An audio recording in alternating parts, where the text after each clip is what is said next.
अरे आश्चर्य होता है, झूठ बोल करके तुम सोच रहे हो हम संभाल लेंगे। नहीं नहीं, झूठ तुम्हारा नाश कर रहा है, तुम्हें पता नहीं। जिस जिह्वा से नाम जप कर रहे हो, अगर नाम का विशेष फल प्राप्त करना है, जल्दी फल प्राप्त करना है, आपको दुखों से बचना है, पाप भस्म करना है, तो झूठ बोलना बंद कर दीजिए। क्या बिगड़ जाएगा आपका? सच्ची बोलने में क्या बिगड़ जाएगा? सच्ची बोलना शुरू करोगे, हिम्मत नहीं रह जाएगी पाप करने की। ये जो पाप करने की तुम्हारी हिम्मत पड़ रही, झूठ बोलने के कारण पड़ रही। नहीं, असत्य संपातक पुंजा, सबसे बड़ा पाप झूठ बोलना। उससे क्या होता है? हर चीज हम छुपाना चाहते, किससे? उस सर्वज्ञ परमात्मा से, गुरुदेव से। नहीं, झूठ नहीं। नाम इसीलिए नहीं चल पा रहा, थोड़ी दिन नाम चलाएंगे छूट जाएगा, क्योंकि आप झूठ बोलते हैं, पापाचरण करते हैं। अगर नाम को चलाना है तो नारायण स्वामी जी कह रहे हैं, पहली बात मौन का आश्रय लीजिए, कम बोलिए, अधिकतर चुप रहना सीखिए, तभी नाम चला पाएंगे। जो कार्य कर रहे हैं आप उस पर ध्यान दें, उस कार्य को एकाग्रता पूर्वक करें, वाणी को मौन रखें, उस वाणी से धीरे धीरे नाम उच्चारण करें। कम से कम 24 घंटे में 4 घंटे मौन का तो सबको अभ्यास कर लेना चाहिए।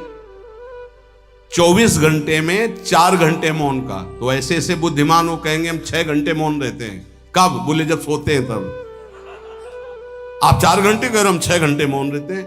24 घंटे में हम 6 घंटे मौन रहते हैं, बहुत बुद्धिमान है। बोले आप 4 घंटे कहते हो, हम 6 घंटे मौन रहते हैं। तो कब आप मौन रहते हैं? बोले जब सोते हैं तो 6 घंटे सोते हैं, मौन ही रहते हैं उस समय। मौन जागृत की कह रहा हूं, 4 घंटे का। नारायण स्वामी के बहुत बड़े महापुरुष हुए, तुम 4 घंटे मौन का अभ्यास करो, ऐसा निकालो 2 घंटे, 2-2 घंटे करके 24 घंटे में 4 घंटे मौन। उस समय हम किसी से बात नहीं करेंगे, नाम जप करेंगे। कार्य करो, कार्य करने के लिए मना नहीं कर रहे हैं। कम बोलो। आजकल लोग अपनी जीवनी शक्ति को बोलने के द्वारा बहुत नष्ट कर रहे हैं, व्यर्थ की बातें करते रहते हैं। 4 आदमी चल रहे हो, आप पीछे चलिएगा, सुनते, बेमतलब की बातें। नाम जप नहीं होगा, वो डिलीट नहीं होंगी, वैसे ही बनी रहेंगी, अगले जन्म के लिए तैयार हो रहा है। इसलिए नाम यदि सिद्ध करना है, नाम का फल लेना है, नाम का आनंद लेना है, तो वृथा भाषण बंद करो, बेकार की बात बंद करो। जितना कम बोलने से काम चल जाए उतना। सामने वाले को बोलने दीजिए, आप बीच में नाम चल रहा है, जी नाम चल रहा है। जब कोई आवश्यक बात हुई, पवित्र शब्द बोल दिया, नहीं चुपचाप सुनो ना। उसको लग रहा है कि आप संभाषण करो, मान लो रिश्तेदार है, नातेदार है, मित्र, अब आप व्यवहार में हैं, आप सीधे ये तो नहीं कह सकते हमसे बात मत करो, नहीं, हाँ बात कीजिए, लेकिन आप कम बोलिए, उसको बोलने दीजिए, आप नाम जप कीजिए, जरूरत भर बात कीजिए। बात में भगवान की चर्चा हो तो कोई बात नहीं, अगर प्रपंच की चर्चा है तो बचने की कोशिश कीजिए। अपने संबंधियों, अपने दोस्तों, अपने व्यवहारियों से व्यवहार, दोस्ती, संबंध शिथिल कीजिए, तभी नाम में प्रीति होगी। अगर ये कि अब हमारे दोस्त आ गए हैं तो फिर वो दोस्त छूट जाएगा नाम, अब बातें शुरू हो गई प्रपंच की। धन्य है ऐसी बुद्धि जो प्रियजनों से भी संभाषण केवल भगवत वाक्यों का, अन्यथा नहीं। इसीलिए इस मार्ग को वर्ण करना बहुत कठिन है। एक ऐसा तुम्हारा निवास स्थान होना चाहिए अलग, जिसमें अपने रिश्तेदार, नातेदार, व्यवहारियों का प्रवेश ना हो। आपकी शैया अलग होनी चाहिए। अगर नाम जापक नाम सिद्ध करना चाहता है, नाम का फल लेना चाहता है, नाम निरंतर चलाना चाहता है, तो जिस आसन पर आप बैठते हैं उसी में प्रपंची, विषयी, सांसारिक वृत्ति वाले बैठेंगे तो भजन की वृत्ति नहीं बन पाएगी। एक ऐसा, वैसे होते हैं घरों में बैठने वालों का अलग, लेकिन साधन कक्ष अलग होना चाहिए अपना। किसी का यदि प्रवेश ना हो तो आप देखेंगे कि आपके साधन के परमाणु आपको वहां बैठते ही तत्काल विक्षेप रहित करके भजन में लगा देंगे। अगर घर में ऐसा कुछ ना हो तो एक आसन अपना अकेला रखिए, जिस पर आप शयन करें वो आसन केवल आपका ही होना चाहिए। अगर वो सार्वजनिक बैठने के लिए ही है, ऐसी व्यवस्था नहीं, तो आसन समेटकर अपना अलग रख दीजिए और दूसरे आसनों पर बैठा लिए, फिर वो आसन हटाकर जब आप शयन करें तो आपका आसन होना चाहिए। इसका बहुत बड़ा प्रभाव पड़ेगा। कोई भी ऐसा दृश्य या पुस्तक ना पढ़ें जो वासनात्मक हो और प्रभु के नाम से आपको विमुख कर दे। अखबार आदि, समाचार आदि, ये हमारे चिंतन को नष्ट करते हैं। अगर नाम जप करना है, निरंतर नाम स्मृति बैठालनी है, एक घटना कई मिनट तक विक्षेप देती है। ऐसा हुआ, कैसे लोग हैं, और उसमें तो समाचार ही हो रहे हैं, सैकड़ों बातें हो रही, पेपर है तो सैकड़ों बातें लिखी हैं, क्या क्या, अब वो सब दिमाग में भर गई। इतना व्यसन है किसी किसी को पेपर पढ़ने का, समाचार पत्र पढ़ने का, कि सुबह होते ही वो विरह में रहते हैं कि पेपर आ जाएगा। आया, मिला तो ऐसी एकाग्रता से पढ़ते हैं जैसे वेदांत चिंतन करने वाला वेदांत चिंतन। चश्मा लगा, चाय रखी, ठंडी हो रही, उससे मतलब बीच बीच में चाय और चश्मा से पेपर, और पूरे दिमाग में वही। अब क्या करेगा, जो पढ़ा है उसका चिंतन बनेगा, वही बोला जाएगा। अब जहां चार मिले तो तुम्हें पता है, उत्तर प्रदेश में ये हुआ, मध्य प्रदेश में ये हुआ, चर्चा दिमाग। नाम जापक पूज्य श्री नारायण स्वामी कह रहे, अखबार पढ़ना, दुनिया भर की प्रपंच की जिसमें बातें हैं, ऐसे समाचार, ऐसे टेलीविजन देखना, ये तुम्हारे हृदय में नाम नहीं चलने देंगे, तुम्हारी स्फुरणा को गंदी कर देंगे, बेकार का वक्त खराब होगा। इसलिए अगर आपको पढ़ना ही है तो धार्मिक ग्रंथों को पढ़िए, अपने इष्ट संबंधी ग्रंथों को पढ़िए नाम जपने के लिए। किसी को कभी वचन न दें। पांचवा, बहुत बहुत पॉइंट की बात करें, यदि आपने किसी को वचन दे दिया और पूरा नहीं किया तो भजन का फल वहां जाएगा, ध्यान रखना। यही हमसे सब त्रुटियां होती रहती है अपने लोगों से। जाओ आज से बाद वचन दे दिया, हम ऐसा नहीं करेंगे, नहीं करेंगे चाहे मर जाएं। और अपने लोग ऐसे फिसड्डी हैं कि शाम के वचन देते हैं और सुबह फिसल जाते हैं, 2-4 दिन बहुत बहुत चला फिर फिसल जाते हैं। बोले कसम से आज से ऐसा नहीं करेंगे। तो आप इसको खिलवाड़ न समझें, आपके सुकृत नष्ट हो रहे हैं, वासना आपके सुकृतों को नष्ट कर रही। दूसरा, जैसे आपने किसी से कहा कि मैं शाम के 5 बजे आ जाऊंगा, तो 5 बजने में 5 मिनट कम होने पर आपको पहुंच जाना चाहिए, 5 मिनट ओवर होने पर नहीं, उसके पहले ही आपको ऊपर। यह संतों के जीवन में देखा गया है। समय का बहुत बड़ा जीवन में अस्तित्व है। अगर आप किसी को समय दें, फिर उसमें प्रमाद स्थिति नहीं होनी चाहिए। 5 मिनट पहले पहुंचिए। समय दिया है किसी को तो 5 मिनट पहले उसको इंतजार ना करना पड़े। रात को सोते समय नाम जापक उपासक विचार करें, मेरा नाम किन किन कार्यों में छूटा, मेरे से कौन कौन सा पाप हुआ, मैंने कौन सी आज गलती की जो नहीं करना चाहिए, और उसे डायरी में नोट करें। नारायण स्वामी कह रहे हैं दूसरे दिन सावधानी पूर्वक वो गलतियां ना होने पावे जो हमने आज की। जब उपासक सत्य बोलना स्वीकार करता है तो उसके हृदय में डर जागृत हो जाता है। ध्यान रखना, डर ये माया के द्वारा प्रेरित है। अगर व्यापार में सत्य बोलेंगे तो पैसा अधिक नहीं आएगा, अगर हम सत्य बोल दिए तो डांट लगेगी, अगर हम सत्य बोल दिए तो सब लोग जान जाएंगे मैं ऐसा गंदा हूं। सच्ची मानिए, सत्य बोलने का नियम ले लीजिए, आप निष्पाप हो जाएंगे, आप महात्मा बन जाएंगे अंदर से। कोई भी पापाचरण आपके जीवन में नहीं रह जाएगा। भगवान का नाम सत्य है, उस नाम को चलाने के लिए झूठ बोलने वाला नाम को कैसे चला सकता है। सत्य बोलने से यदि तुम्हारा नुकसान हो रहा है तो तुम सह जाइएगा। नारायण स्वामी कह रहे हैं उससे बड़ा लाभ आपको श्री भगवान प्रदान करेंगे। आप सत्य बोलिए। आजकल भगवान पर विश्वास नहीं, इसलिए झूठ पर विश्वास है। कलयुग की ऐसी प्रेरणा है कि सब झूठ बोलने लगे हैं। कोई डरता ही नहीं झूठ बोलने में, पूरा का पूरा। जैसे नहीं कहते कुछ तो सत्य होगा, ऐसे ऐसे महानुभाव हैं कि 100% झूठ बोल जाते हैं, 100%। धन्य है मोबाइल जो झूठ बुलाने में बहुत प्रवीण है, बहुत प्रवीण है। अरे भाई हम नहीं मिल सकते, आज हमारा मन नहीं है, खत्म खेल हो गया, सत्य बात है, नहीं मिल सकते आपसे, मत उठाओ फोन। अगर तुम्हें झूठे ही बोलना है तो फोन क्यों उठाओ? नहीं बोलेंगे, नहीं उठाएंगे तो समझ जाएगा कि उनकी रुचि नहीं। ये झूठ क्यों बोलना, सत्य बोलो। झूठ से यदि आप बच गए तो आपके जिह्वा पे नाम निरंतर चलने लगेगा। ये झूठ ही नाम नहीं चलने दे रहा। असत्य आचरण, छुपाने की वृत्ति, असत्य भाषण, ये नाम में प्रीति नहीं। किसी को भी फुसलाने के लिए झूठ मत बोलिए। सत्य बोलने का अभ्यास कर लिए तो पापी जीव भी महात्मा बन जाए। सत्य आवश्यक है। एक बड़े कागज पर ऐसी जगह लिख के रख लो जहां तुम उठते बैठते देखते हो कि मुझे सत्य बोलने का नियम लेना है, झूठ नहीं बोलना है। सत्य साधन कर लो, फिर देखो नाम कैसे चलता है। तपस्या, बड़े बड़े पुण्य, बड़े बड़े तीर्थ स्नान उतना पवित्र नहीं करेंगे जितना सत्य बोलने से होगा। पर बहुत कठिन है इस समय सत्य बोलना।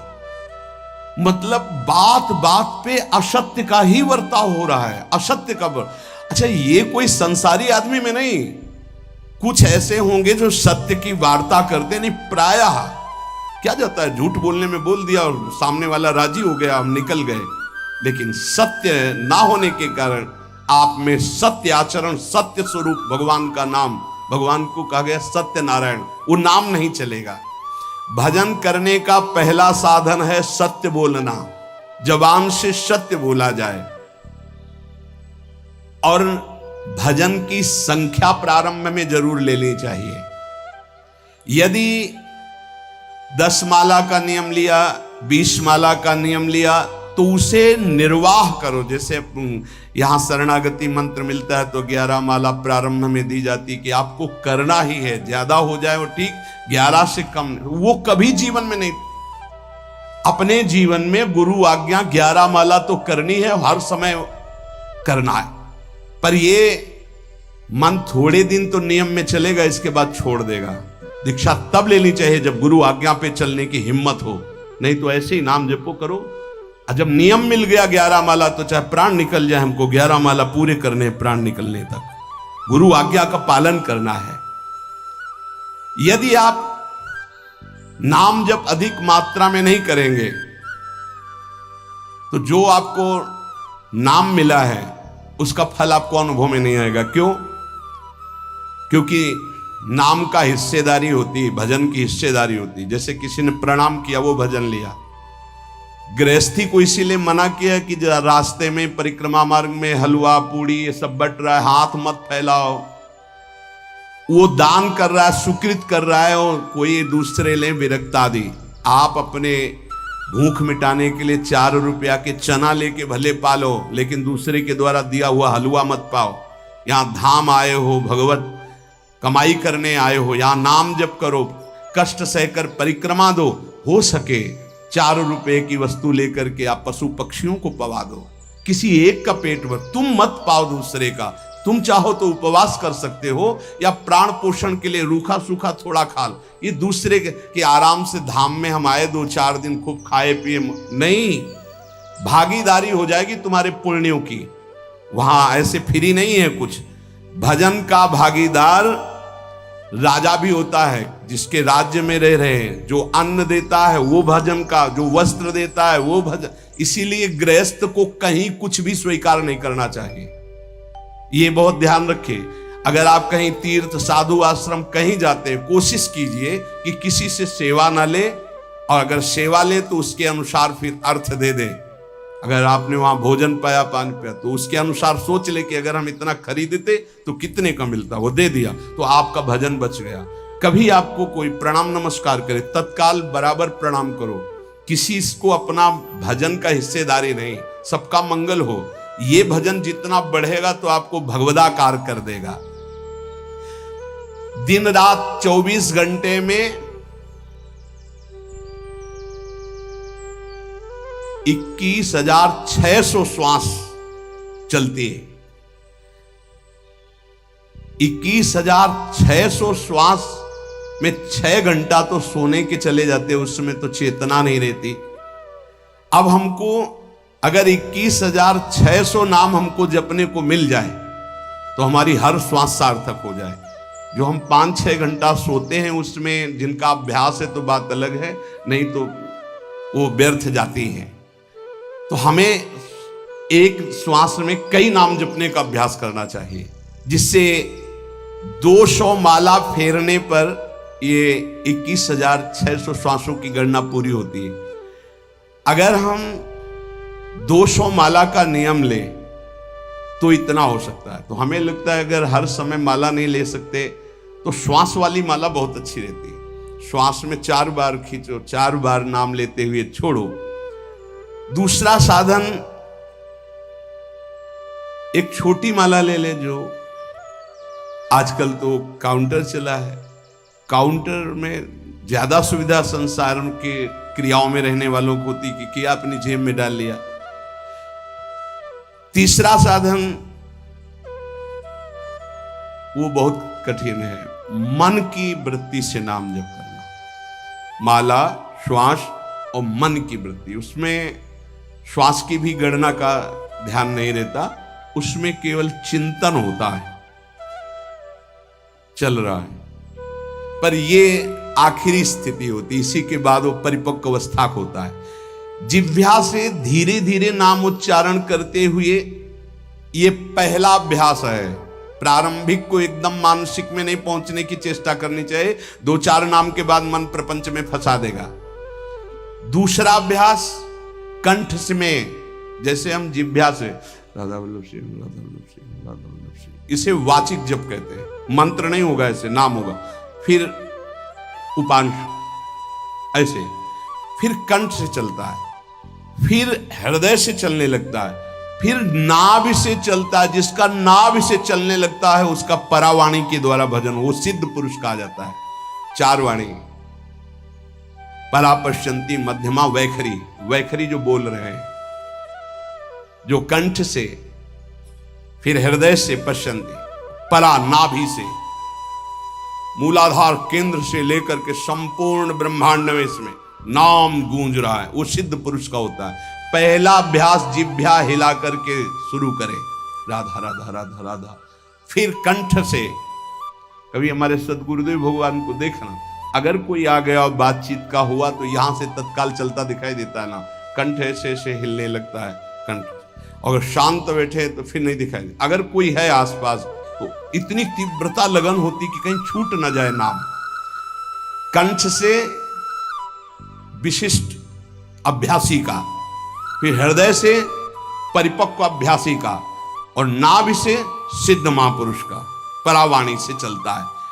अगर 1 वर्ष तक जिह्वा से अभ्यास किया जाए, ये मैंने किया है, नारायण स्वामी कहते हैं, तो दूसरे वर्ष में कंठ से प्रारंभ हो जाता है। 2 वर्ष कंठ से चले तो अगला हृदय से प्रारंभ हो जाता है, और हृदय से 3 वर्ष चले तो फिर नाभि से 7 वर्ष में नाम सिद्ध हो जाएगा। अगर नियम पूर्वक झूठ ना बोले, सत्य आचरण करे, ऐसे नाम जप करे।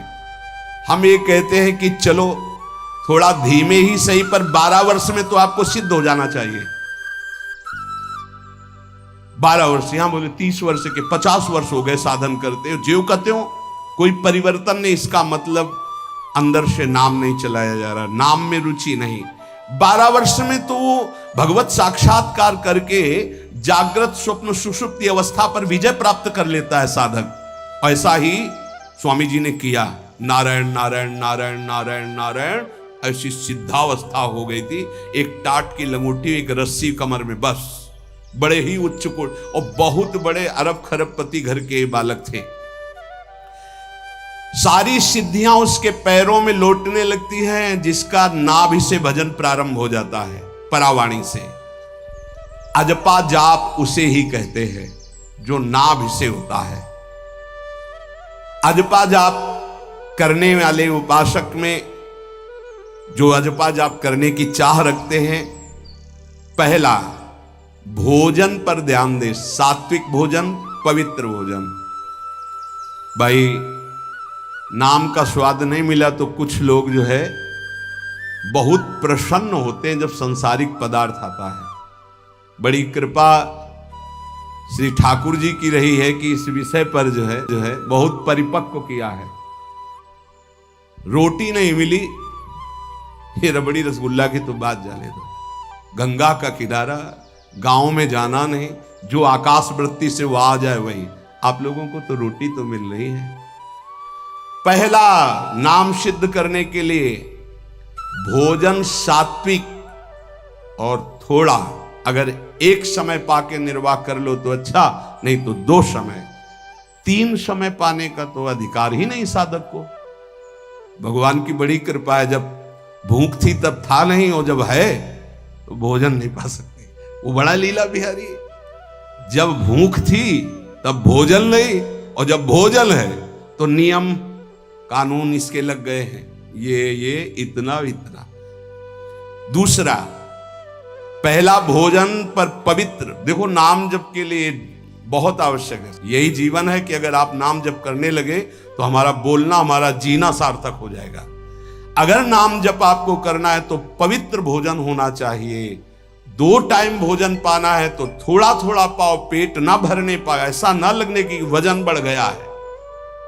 वजन बढ़ गया है तो भजन घट गया है, वजन घट गया तो भजन बढ़ गया है। देखो तुम्हारे संसारिक संबंधी माता पिता चाहेंगे कि तुम्हारा चिकना शरीर होना चाहिए, हष्ट पुष्ट होना चाहिए, लेकिन हम चाहेंगे कि तुम्हारा भजन पुष्ट होना चाहिए, भगवदाकार वृत्ति होना चाहिए। शरीर तो आज है, कल नहीं रहेगा, चाहे जितना चिकना कर लो। संसारिक माता पिता के प्यार में और गुरु के प्यार में यही अंतर है। वो आपके स्वरूप को पुष्ट करेगा तो शरीर तो अपने आप, मन प्रसन्न है तो वो स्वस्थ है, अस्वस्थ होने पर भी स्वस्थ है। अगर शरीर स्वस्थ है और काम वासना है, नाना प्रकार की चिंताएं, ये थोड़ी माता पिता दूर कर पाएंगे। वो तो तपस्या और साधना से ही दूर होती है, ध्यान रख लीजिए। अधिक भोजन पाना, शरीर को बहुत पुष्ट बलवान कर लेना, तो हर इंद्रियों को भोग देना पड़ेगा आपको। वो कोई तपस्वी होता है, जो तपस्वी होता है वो संयमी होता है, जो संयमी होता है उसके चर्बी नहीं होती, ध्यान रखना। युक्ताहार विहार से, प्राण पोषण के लिए केवल शरीर में अन्न जाए तब नाम में प्रीति होगी। खाते खाते अनेकों जन्म व्यतीत हो गए, वर्षों व्यतीत हो गए, अरे अब तो भजन कर लो, कहां तक खाओगे? ये नरक कुंड है, डाला विष्ठा बन गया। नींद, एक नियम बना लो कि इतना ही सोना है। पता नहीं सोने में कौन सा सुख, नींद में केवल एक बात का सुख होता है, आपका संसार का चिंतन नहीं होता, तो आप जो शांत रहते हैं वो सुख होता है, लेकिन वो तमोगुणी सुख है। अगर आप जागृत में संसार का चिंतन न होने दें और भगवत चिंतन कर रहे हैं तो आप महापुरुष हो जाएंगे। सो सो के जीवन क्यों बर्बाद करते हैं? एक टाइम रखिए सोने का, बस। ये कोई तुम्हारा सुख नहीं है, ये तमोगुणी सुख है। निद्रा आलस्य प्रमादोत्तम तत्तामस मुदाहृतम। तो एक बात समझ लो, यद तज्ञे विस्मि परिणामे अमृतोपमम। जिसमें विष जैसा शुरुआत में लगता है उसका परिणाम अमृत होता है, और जिसकी शुरुआत अमृत जैसी लगती है उसका परिणाम विष होता है। प्रातःकालीन उठ करके सत्संग में आना विष जैसा लगता है, लेकिन उठ के आ रहे हो तो इसका फल अमृत होगा। ब्रह्म मुहूर्त में सो रहे हैं, जीवन बर्बाद कर रहे हैं, अरे ब्रह्म मुहूर्त में उठिए, स्नान कीजिए और सच्चिदानंद भगवान में चित्त को जोड़िए। ये विष जैसा लगता है, परिणाम अमृत जैसा होता है। तीसरा, 24 घंटे में 1 घंटे का तो एकांतवास करना सीख ही लो, चाहे गृहस्थ हो चाहे कोई भी हो। 1 घंटे हमसे कोई बात नहीं करेगा, अपने दरवाजा बंद, थोड़ा 1 घंटे कोई ऐसा समय निकालो जिसमें चित्त को केवल श्री कृष्ण से जोड़ो, प्रियाजू से जोड़ सको। चौथा, विरक्त साधक, तकिया गद्दा, ये सब चीजें अगर लगा के सोओगे तो नाम जप नहीं होगा। देखो, हितधाम में कुशासन और एक ईंट कुशासन के नीचे, सर्दी में ओढ़ने के जो हमारे कंबल थे वो आटे का बोरा बलराम जी ला के दे थे। जीवन को यदि आप कसौटी पे नहीं कसेंगे तो भजन नहीं होने वाला। अब तो शरीर रोग से ग्रसित है, आप चाहे जहां रखो चाहे जैसे रखो, प्रिया जो जाने। जब तक हमें भगवदाकार वृत्ति ना हो जाए तब तक विषयों को स्वीकार नहीं। ऐसे हैं साधक, बड़ा सुख मिलता है। एक ऐसे पड़ा हुआ है आसन, उनके कमरे में जाके देखिए, केवल आसन ही है। कितने ऐसे साधक राधा कीलकुंज में रहते जिनकी चटाई केवल है, न तकिया है न गद्दा है न कोई, उसी चटाई को ऐसे खड़ा कर दिया, बिछा लिया, बस उसी में पड़े, भोजन मिला पा लिया, ऐसे रह रहे हैं। कमरे में देखो जाके तो ऐसा लगेगा कि इसमें कोई रहता ही नहीं, कुछ है ही नहीं, केवल चटाई है। तकिया गद्दा विशेष विलासिता की वस्तुएं तो नाम जप नहीं होने वाला, ध्यान रखना। जहां पड़े आराम से नींद आ जाएगी, सो जाएंगे, और जब तो नींद उतनी आएगी जितनी आवश्यकता है।